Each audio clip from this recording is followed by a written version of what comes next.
Olá, graça e paz. Sou o pastor José Carlos e é com muita satisfação que estamos dando sequência à nossa jornada de reflexões no Evangelho de Marcos. Este é o vídeo de número 13. E se você está chegando agora, convido a ir ao nosso canal no YouTube, onde encontrará todos os estudos feitos até aqui. E eu quero também aproveitar para agradecer pelas orações em nosso favor e também a todos aqueles que têm compartilhado estes estudos. Continue, pois, nos ajudando a divulgar a preciosa palavra de Deus. Nós estamos ainda no capítulo 2 e depois da cura do paralítico, dando sequência ao Evangelho, nos versos 13 ao 17, nós vamos encontrar que, seguido de uma grande multidão, Jesus andava pela cidade e viu então a Levi sentado em seu posto de coletor de impostos. E dirigindo-se a ele, o Senhor disse: "Segue-me." E Levi se levantou e o seguiu. Este personagem é o mesmo Mateus, autor do evangelho que leva o seu nome, como se verifica no Evangelho de Mateus, no capítulo 9, verso 9.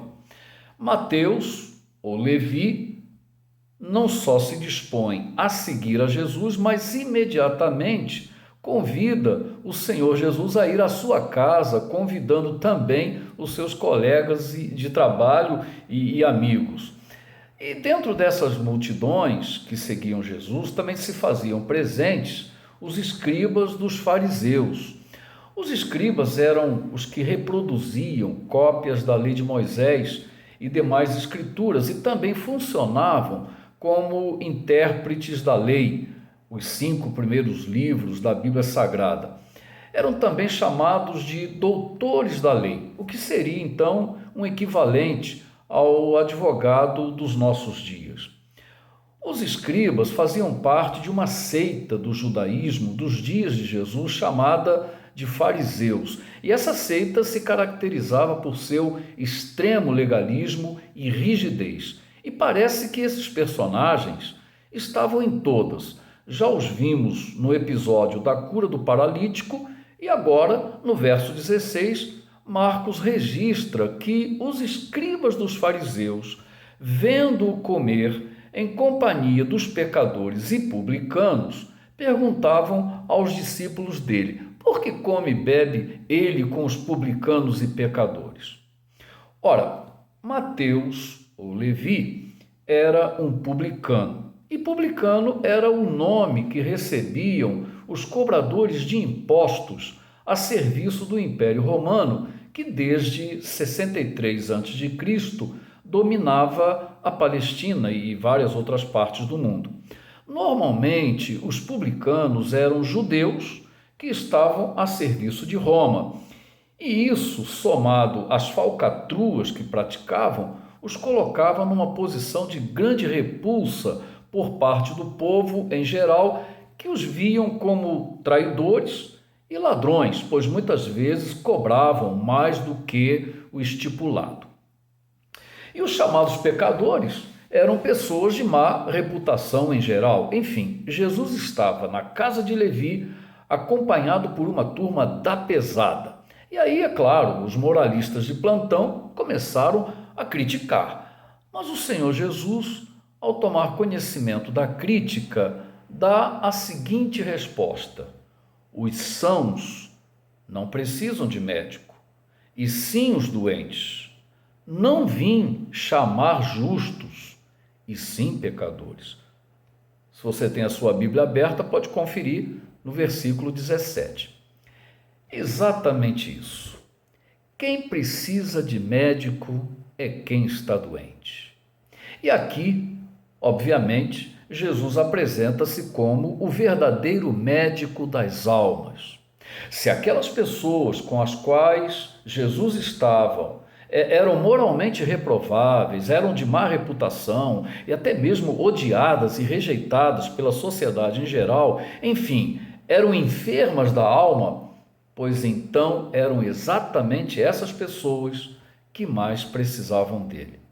O Evangelho, A boa nova do amor de Deus revelado em Cristo é a aposta na transformação, na mudança do ser humano.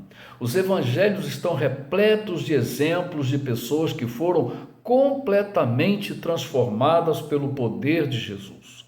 Jesus liberta, perdoa, transforma.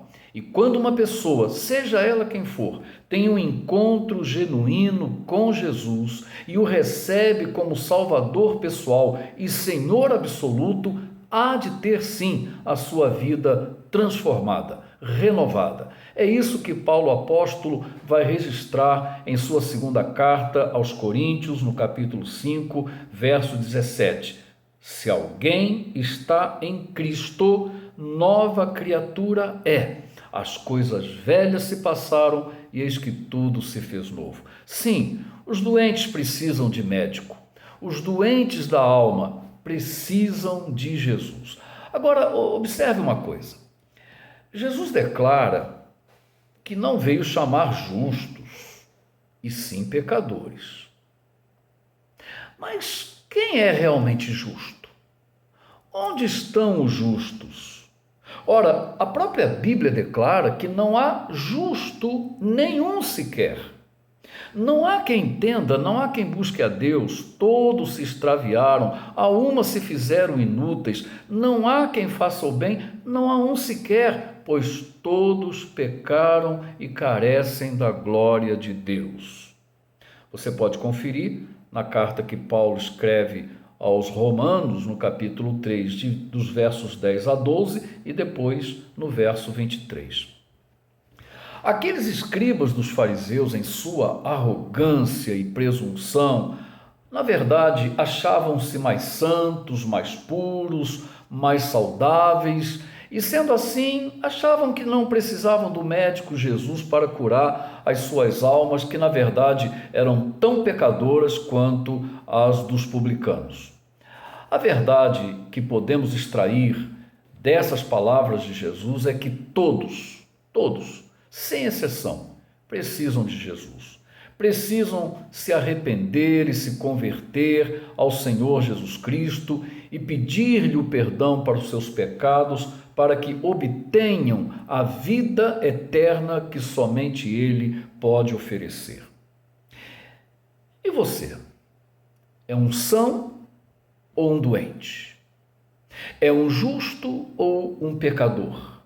Está dispensando o médico Jesus ou reconhece que precisa completamente dele? Meu querido, não tem como ficar em cima do muro. Você precisa se decidir. Pense seriamente nisso.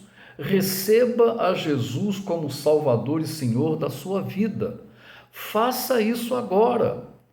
Nós ficamos por aqui. E eu convido você a estarmos juntos no próximo vídeo. Até lá, se Deus assim permitir. E um forte abraço para você.